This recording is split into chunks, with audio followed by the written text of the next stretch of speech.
पुरी जी, एक बात तो तय, जैसा कि आप कह रहे थे, भारतीय जनता पार्टी माहौल बनाना बड़े अच्छे से जानती है। बिल्कुल। 39 प्रत्याशियों की सूची जारी की, अब 230 विधायकों को काम पे लगा दिया है। अब देखिए खबर में बने हैं तो एमपी में बीजेपी अपने शासनकाल में किए कामों को जनता के सामने रखेगी।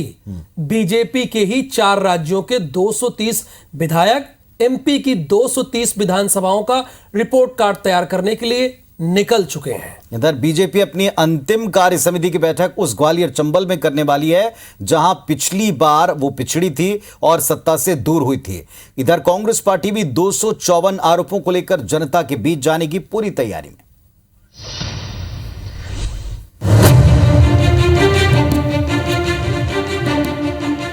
बीजेपी के चाणक्य अमित शाह रविवार को भोपाल में शिवराज सरकार का रिपोर्ट कार्ड जारी करने वाले हैं।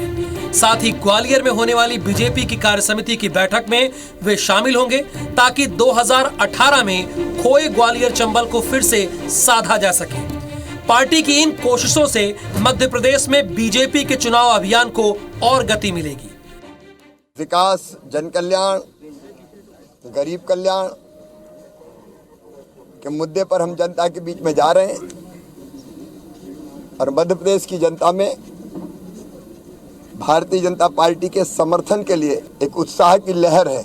अब चुनाव है, चुनाव की दृष्टि से एजेंडा अलग है, इसमें चुनाव पर विचार विमर्श होगा, लेकिन ये चुनाव की दृष्टि से भी संगठन की दृष्टि से महत्वपूर्ण कार्य समिति। अमित शाह के शिवराज सरकार का रिपोर्ट कार्ड जारी करने से पहले ही कांग्रेस हमलावर हो गई है।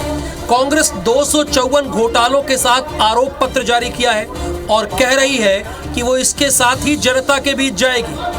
आज 18 साल में मध्य प्रदेश की पहचान प्रचार, भ्रष्टाचार और अत्याचार से है।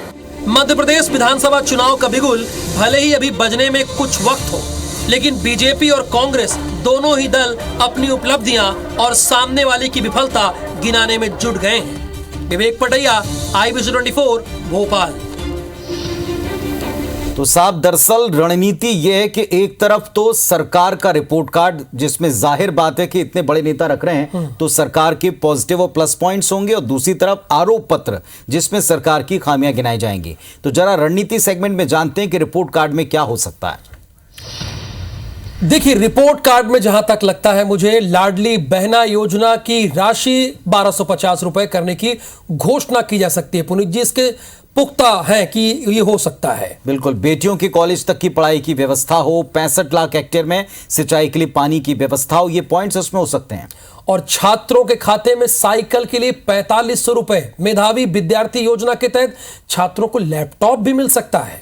SHG की महिलाओं की आमदनी 10,000 रुपए प्रतिमाह करना हो या 2 करोड़ रुपए तक के टोल टैक्स वसूली की बातें बहनें करेंगी, ये सारे पॉइंट्स उसमें होंगी जो खूबियां हैं। और हर घर नल योजना के तहत 10,456 गांव में पानी, विधवा कल्याणी पेंशन, कल्याणी पुनर्विवाह के लिए मदद की बात भी हो सकती है। तो निश्चित तौर पर ये वो सारे बिंदु हैं जिनका जिक्र हम कर रहे हैं। ये बिंदु तो होंगे ही, लेकिन जब शाह अपनी बात करेंगे, अपनी सरकार की बात करेंगे, तो जिस दमदारी से वो अपनी बातें रखते आए हैं, इसका इंपैक्ट जरूर कांग्रेस पार्टी और बाकी दलों के लिए शायद चिंता बढ़ा सकता है।